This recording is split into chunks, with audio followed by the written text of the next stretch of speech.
parish blessing in tribute to my grandmother. She passed away in February, and it's been a long semester, and I'm ready to graduate. So I'm going to read you the eulogy that I wrote for her. I would like to tell you a story. I was 15 years old. I had just gotten off the bus and walked 3 blocks home to where I lived in Cyprus. My grandmother, or as we called her, Elena, because she never wanted to be called grandma or abuela, just Mama Elena or Elena, was sweeping the back porch even though there were no leaves. She had Alzheimer's, which is a debilitating disease that renders a person into a shell of who they once were. But she liked to sweep the back porch regardless. I opened the back gate of my backyard and said hello to her and went inside. She followed me inside and saw me in the kitchen rifling through the pantry looking for something to eat.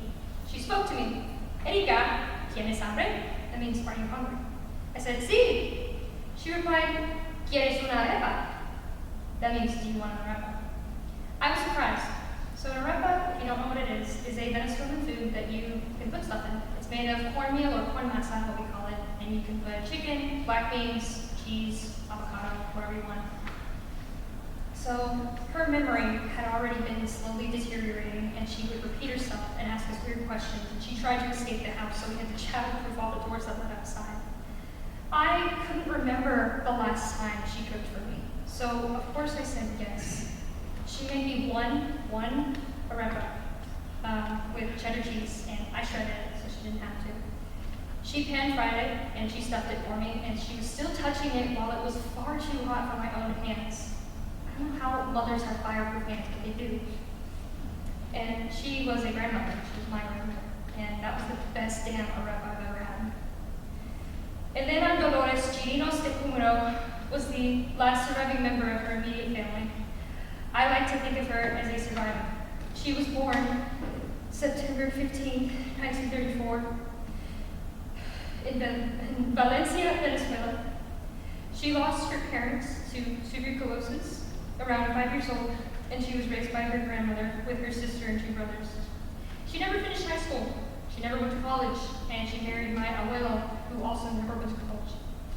Her oldest sister passed at 56, and her remaining brother passed just a few years ago.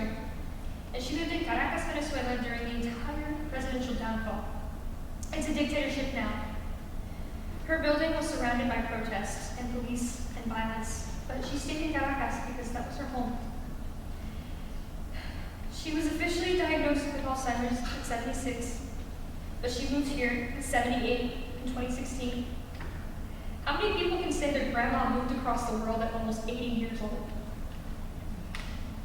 We loved having her around.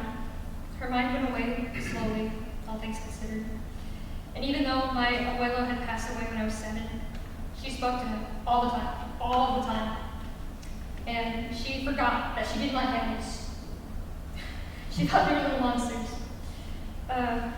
She loved my cat, Mango, and Mango's very sweet. And that's some of the silver lining of Alzheimer's. She lived through all of my years in grade school and all of my college years, almost all of my college years. She passed away on February 18th, 2025 at the age of 90. She is survived by 4 children, 2 of whom went to college, went to high school, got their degrees, 5 grandchildren, all 5 went to high school, 4 of them are going to college, and 2 great-grandchildren. I like to think that she would be very proud of me, and I'm proud of her for leaving her country and after everything. I miss her, and I know that the rest of my family does too.